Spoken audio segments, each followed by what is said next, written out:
वो यूं ही टहलते हुए उस समय की मशहूर कार की कंपनी रॉयल्स रॉयस के शोरूम में पहुंच गए। वो साधारण कपड़ों में थे। उन्होंने जब वहां मौजूद कारों की कीमत पूछी तो शोरूम के मैनेजर ने उन्हें अपमानित करके भगा दिया। सैक अमेजिंग नॉलेज, रिसर्च से हासिल सच। आज हम बातें करेंगे उस राजा की जिन्होंने ब्रिटेन की सबसे बड़ी कंपनी को घुटनों पे ला दिया था। इसके अलावा शामिल करेंगे एक रोचक सवाल भी। साथ ही इंडोनेशिया से संबंधित पिछले वीडियो में पूछे गए सवाल का जवाब भी होगा। Hello everyone, welcome to my YouTube channel सैक अमेजिंग नॉलेज। भारतीय राजा महाराजा की शक्ति, शौक एवं सनक के बारे में आपने ज़रूर पढ़ा और सुना होगा।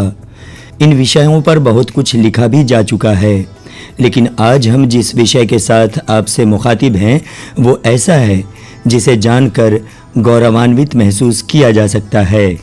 महाराजा जय सिंह, जिन्हें अलवर के आधुनिक स्वरूप का प्रणेता माना जाता है, उनका जन्म 14 जून 1882 ईस्वी में हुआ था। मात्र 10 वर्ष की आयु में 23 मई 1892 ईस्वी को वो अलवर के राजा बने। उनमें वो सारी विशेषताएं थीं जो उन दिनों राजा और महाराजाओं में आम थीं, लेकिन दो बातें उन्हें दूसरों से अलग करती थीं। पहली ये कि वो सादगी को पसंद करते थे और प्रायः साधारण लिबास ही पहना करते थे, तथा दूसरी ये कि वो किसी से बदला लेने के लिए ऐसा तरीक़ा इस्तेमाल करते कि सामने वाला गहरी चोट खाता। वो अपनी तेज़ दिमागी का हर जगह सबूत देते। उन दिनों मुंबई में अलस्टर नाम का एक ज्योतिषी रहता था। उसकी भविष्यवाणियाँ प्रायः सच ही साबित होती थीं। उस समय भारत में उसका बड़ा नाम था। वो साधारण लोगों के लिए भविष्यवाणियाँ नहीं करता, बल्कि राजा महाराजाओं को ही अपनी सेवाएं देता था। अलस्टर की शोहरत महाराजा जय सिंह तक भी पहुंची। उन्होंने उसे बुलवा भेजा। अलस्टर ने यात्रा, भोजन, निवास खर्च वगैरह के साथ ही 1000 रुपये प्रतिदिन की मांग की। महाराजा ने ये सारे खर्च मंजूर कर लिए। अलस्टर ने टेलीग्राम के जरिए अपने आने की सूचना राजा को पहले ही दे दी थी कि वो अमुक दिन आ रहा है। निर्धारित दिन वो अलवर रेलवे स्टेशन पर ट्रेन से उतरा, लेकिन ये क्या, यहाँ तो कोई भी व्यक्ति उसे लेने नहीं आया। अलस्टर कोई साधारण व्यक्ति नहीं था, बल्कि वो बहुत अमीर था। वो शानदार कपड़े पहनता और शाहाना अंदाज में रहता था। मुंबई में उसके कई मकान और गाड़ियां थीं। कुछ सोचकर वो स्टेशन से बाहर निकला और गेस्ट हाउस तक पहुंचा कि कहीं राजा ने उसके लिए कोई व्यवस्था की हो, लेकिन यहाँ भी उसे नाकामी ही हाथ लगी। वो जगह बजगह भटकने लगा। संयोग से रियासत के वित्त मंत्री की नज़र उस पर पड़ गई। वो उसे पहचानते तो नहीं थे, लेकिन उसके कीमती कपड़ों से लगा कि ये शायद यहाँ के लिए अनजाना है। उन्होंने उसका परिचय पूछा, तब अलस्टर ने उन्हें सब कुछ बता दिया। मंत्री राजा की गर्म मिजाजी से वाकिफ़ थे, इसलिए उसे रियासती मेहमान का सम्मान देते हुए अपने घर ले गए और उसके रहने सहने की सारी व्यवस्थाएं कीं। अगले दिन अलस्टर महाराजा के सेक्रेटरी से मिला, किंतु उसे कोई तवज्जो नहीं दी गई। उसे कहा गया कि वो जहाँ ठहरा है वहीं रहे। जब महाराजा उसे याद करेंगे तो खबर दी जाएगी। मंत्री न चाहते हुए भी उसे अपने पास रखकर उस पर शाही अंदाज में खर्च करते रहे। अलस्टर रोज राजमहल जाकर राजा के प्राइवेट सेक्रेटरी से मिलता और रोज ही नाउमीद होता।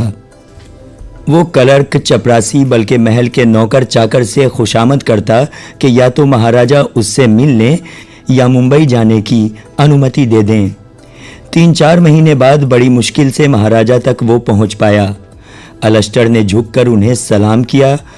उसे अच्छी जगह पर बिठाया गया।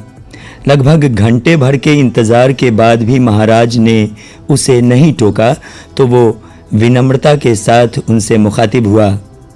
योर हाइनेस, मैं आपका भविष्य बताने के लिए हाजिर हुआ हूँ, लेकिन मुझे पता न था कि आपकी रियासत में आकर मुझे इतनी परेशानियों का सामना करना पड़ेगा। तब महाराज ने जवाब दिया, मैं आपसे कुछ भी जानना नहीं चाहता, क्योंकि जब आपको अपनी ही किस्मत का हाल नहीं मालूम कि यहाँ क्या क्या परेशानियाँ उठानी पड़ेंगी, तो फिर आप मुझे क्या बताएंगे। इसके साथ ही उन्होंने अलस्टर को वापस जाने के लिए कहा। और अब आते हैं महाराजा से संबंधित उस अत्यंत रोचक प्रसंग पर। पिछले प्रसंग में हम राजा के रहन सहन और सादगी भरे अंदाज की चर्चा कर ही चुके हैं। तो एक बार वो लंदन के एक होटल में ठहरे हुए थे।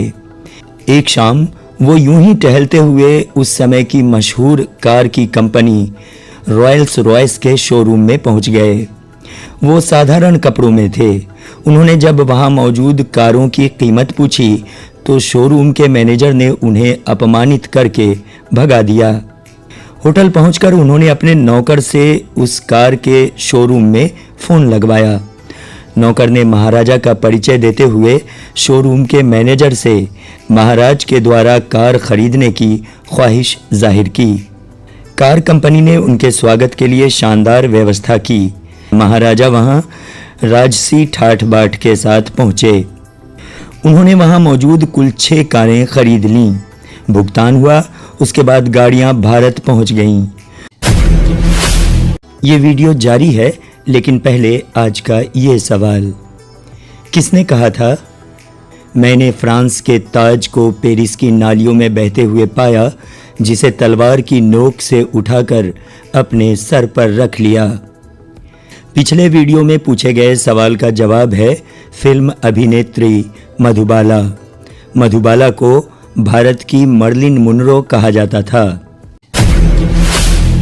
वो उन गाड़ियों में कभी नहीं बैठे, बल्कि सभी गाड़ियां कचरा उठाने के लिए नगर पालिका को दे दीं। अब अलवर राज्य में रोल्स रॉयस गाड़ियों से कचरा ढोया जाने लगा। वो गाड़ियां इतनी महंगी थीं कि राजा महाराजा ही खरीदते थे, और अब उनकी ये स्थिति कि कचरा उठाने के काम में लगी है। ये बात दुनिया भर में फैल गई। हालत ऐसी हो गई कि यूरोप और अमेरिका में जब उस समय कोई व्यक्ति अपनी शान प्रकट करने के लिए ये कहता कि उसके पास रॉयल्स रॉयस कार है, तो सामने वाला पूछ बैठता, कौन सी कार? वही जिससे भारत में कचरा उठवाया जाता है। इस बदनामी से रॉयल्स रॉयस कंपनी के सेल पर काफ़ी नकारात्मक प्रभाव पड़ा। जब कंपनी भारी नुकसान में जाने लगी तो उसने राजा के सामने गिड़गिड़ाना शुरू कर दिया। कंपनी ने राजा को कई टेलीग्राम भेजे, लेकिन कोई प्रभाव नहीं पड़ा। बाद में कंपनी प्रबंधन ने राजा से माफ़ी मांगते हुए उन्हें 6 कारें तोहफे में दीं।